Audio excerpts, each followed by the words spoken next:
இன்றைய காலை பொழுதிலும் கூட இது வானத்தின் வாசல் ஊழியத்தின் மூலம் உங்களை சந்திப்பதில் கர்த்தருக்குள் மிகுந்த சந்தோஷம் அடைகிறேன். வெளிச்சம் இல்லாமல் இருளுக்குள்ளாடி தத்தளித்தது போல் இருக்கிறேன். எப்பொழுது பார்த்தாலும் என்னை சுற்றிலும் பிரச்சனைகள், போராட்டங்கள், வியாகுலங்கள், வேதனைகள் இருந்து கொண்டே இருக்கிறது. என் வாழ்க்கையில் நான் எப்பொழுது ஒரு பெரிய வெளிச்சத்தை பார்ப்பேன், அந்த வெளிச்சத்தில் எப்பொழுது நடப்பேன் என்று தேவ சமூகத்தில் காத்திருந்து தேவனை நோக்கி பார்த்து கொண்டிருக்கக்கூடிய அநேக ஜனங்கள் உண்டு. ஆண்டவர் அந்த ஜனங்களை பார்த்து சொல்லுகிறார், நீதியின் வெளிச்சமாகிய சூரியன் உன் வாழ்க்கையில் உதிக்கும் என்று. இன்றைய காலை பொழுதில் ஒவ்வொரு குடும்பங்களையும் பார்த்து ஆண்டவர் வாக்கு கொடுத்து கொண்டிருக்கிறார். இன்றைய காலை பொழுதிலும் கூட ஆண்டவர் நமக்கு தரக்கூடிய நல்ல வார்த்தை என்னவென்றால், ஏசாயா 9ஆம் அதிகாரம் 2ஆம் வசனம் இவ்வாறாக சொல்கிறது, இருளில் நடக்கிற ஜனங்கள் பெரிய வெளிச்சத்தை கண்டார்கள். வசனம் இவ்வாறாக சொல்லுகிறது, இருளில் நடக்கிற ஜனங்கள் பெரிய வெளிச்சத்தை கண்டார்கள். இன்றைக்கு ஆண்டவர் உங்களை பார்த்து சொல்லுகிறார், பெரிய வெளிச்சத்தை காணப்போகிறீர்கள்.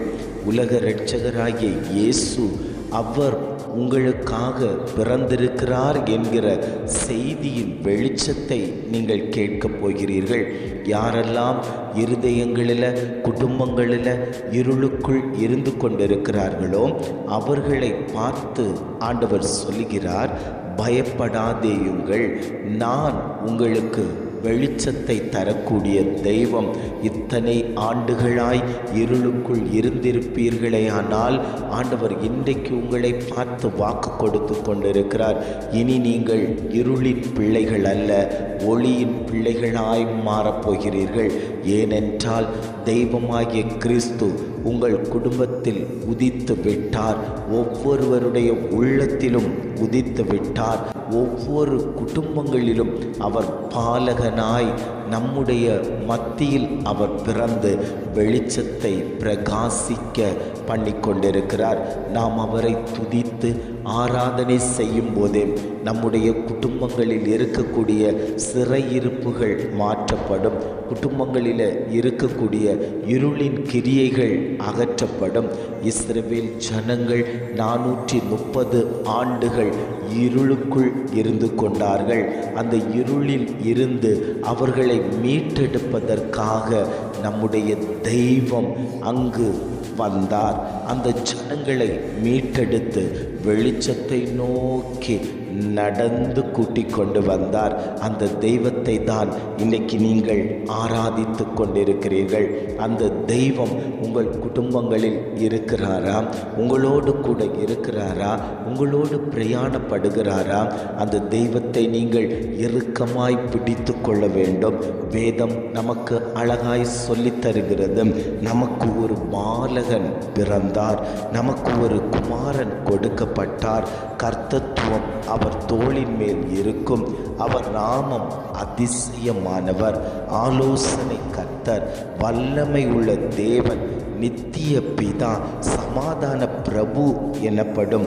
தாவீதின் சிங்காசனத்தையும் அவனுடைய ராஜ்யத்தையும் அவர் திடப்படுத்தி அதை முதற்கொண்டு என்றென்றைக்கும் நியாயத்தினாலும் நீதியினாலும் நிலைப்படுத்தும்படிக்கு அவருடைய கர்த்தத்துவம் பெருக்கத்துக்கும் அதன் சமாதானத்துக்கும் முடிவில்லை.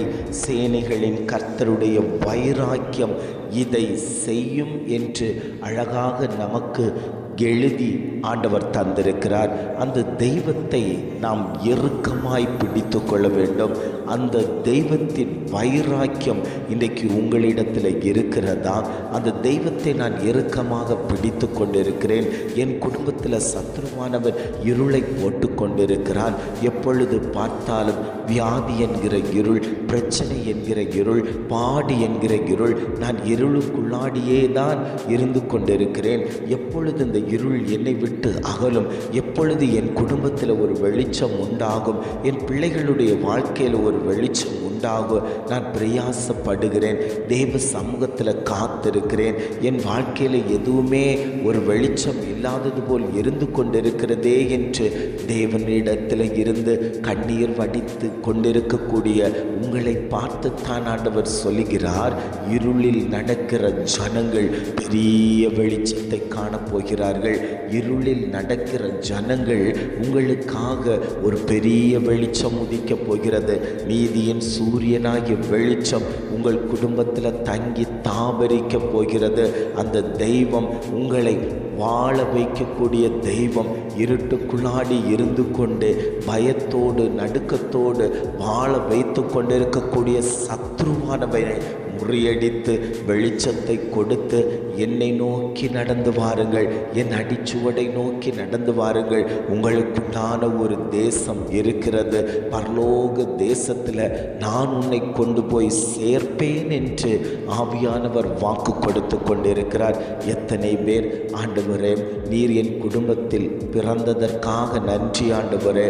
இந்த நல்ல நாளில் ஆவியானவர் ஒவ்வொரு குடும்பத்திலேயும் உதித்து விட்டதற்காக ஸ்தோத்திரம் ஆண்டவரே.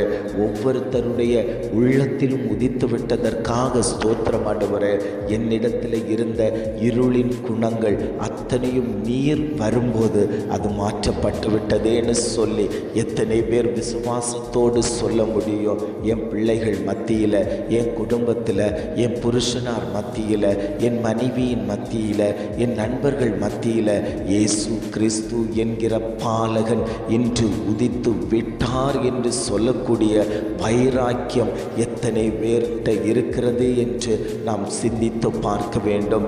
அடித்தடிகளும் வாக்குவாதங்களும் முறுமுறுப்புகளும் மாம்சத்தின் கிரியைகளையும் வைத்து கொண்டு நானும் ஆண்டவரை அறிந்திருக்கிறேன், எனக்குள்ளாடியும் ஆண்டவர் பிறந்திருக்கிறார் என்று சொல்வதற்கல்ல, ஞானமாய் கிருபையாய் ஆண்டவருக்கு பயந்து ஆண்டவரே நீர் என் குடும்பத்தில் வாரும் அப்பான்னு சொல்லி கூப்பிட்டு அவரை உங்களுடைய உள்ளத்தில் உங்களுடைய குடும்பத்தில் எத்தனை பேர் அந்த தெய்வத்தை நீங்கள் வாங்கப்பான்னு சொல்லி உங்கள் குடும்பத்தில் தங்கி தாபரித்து கொள்வதற்கு அவரை அழைத்து கொள்ளுகிறீர்களோ அத்தனை குடும்பத்தையும் பார்த்து ஆண்டவர் வாக்கு கொடுத்து கொண்டிருக்கிறார்.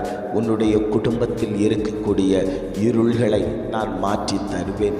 தெய்வமாகிய வெளிச்சம் உன் குடும்பத்திலே உதித்தாகி விட்டாரே, ஆனால் உன் குடும்பத்தின் மேன்மைகள் வளர்ச்சிகள் அது மகிமையாய் இருக்கும் என்று ஆவியானவர் திட்டமும் தீர்மானமுமாய் ஒவ்வொரு குடும்பங்களையும் பார்த்து ஆண்டவர் வாக்கு கொடுத்து கொண்டிருக்கிறார். ஜெபிக்கலாமா? அன்பின் பரலோக பிதாவே, இந்த காலை பொழுதுக்காக நாங்கள் உமக்கு நன்றி செலுத்துகிறோம் ஆண்டவரே. இந்த காலை பொழுதிலும் கூட ஆண்டவர் எங்களுக்கு தந்த நல்ல வார்த்தைகளுக்காக நாங்கள் உமக்கு நன்றி செலுத்துகிறோம் ஆண்டவரே. இருளில் நடக்கிற ஜனங்கள் பெரிய வெளிச்சத்தை கண்டார்கள் என்று அழகான ஒரு வாக்கு தத்தத்தை எங்களுக்கு தந்தீங்களே ஆண்டவரே. அதற்காக நாங்கள் உமக்கு நன்றி செலுத்துகிறோம் ஆண்டவரே. எங்களுடைய வாழ்க்கை ஒரு காலத்தில் இருளுக்குள்ளாடி தானப்பா இருந்தது, ஆனால் நீர் எப்பொழுது எங்களுக்குள்ளாடி வந்தீரோ அப்பொழுதிலிருந்து எங்களுடைய வாழ்க்கை வெளிச்சத்தை நோக்கி நடக்கிறதற்கு உதவியாக இருந்தது. அதற்காக நாங்கள் உமக்கு நன்றி செலுத்துகிறோம் ஆண்டவரே. இனி நாங்கள் இருளுக்குள் கடந்து போகாதபடிக்கு கர்த்தர் எங்களுடைய வாழ்க்கையை மாற்றி அமைத்து தரும்படியாய் நாங்கள் ஜெபிக்கிறோம் ஆண்டவரே. நீர் எங்கள் குடும்பத்தில் உதித்து விட்டதற்காய் ஸ்தோத்திரம் ஆண்டவரே. நீர் அதிசயமாய் ஆலோசனை கர்த்தராய் வல்லமை உள்ள தேவனாய் நித்திய பிதாவாய் சமாதான பிரபுவாய் எங்கள் உள்ளத்தில் பிறந்து விட்டதற்காக நாங்கள் உமக்கு நன்றி செலுத்துகிறோம் ஆண்டவரே. அந்த தெய்வத்தை நாங்கள் இறுக்கமாய் பிடித்து கொள்ளும்படியாய் நாங்கள் ஜெபிக்கிறோம். இதை கேட்டுக்கொண்டு இருக்கக்கூடிய ஒவ்வொரு குடும்பத்திலேயும் கர்த்தருடைய கரம் வைக்கும்படியாய் நாங்கள் ஜெபிக்கிறோம் ஆண்டவரே. இம்மட்டுமாய் நடத்தினவர் இனியும் நீர் அவர்களை வழிநடத்தும்படியாய் நாங்கள் ஜெபிக்கிறோம். எங்களை தாழ்த்தி தருகிறோம். துதி கன மகிமை எல்லாம் உமக்கே செலுத்துகிறோம். மீட்பர் இயேசுவின் மூலம் ஜெபிக்கிறோம் ஜீவனுள்ள நல்ல பிதாவே. ஆமேன், ஆமேன்.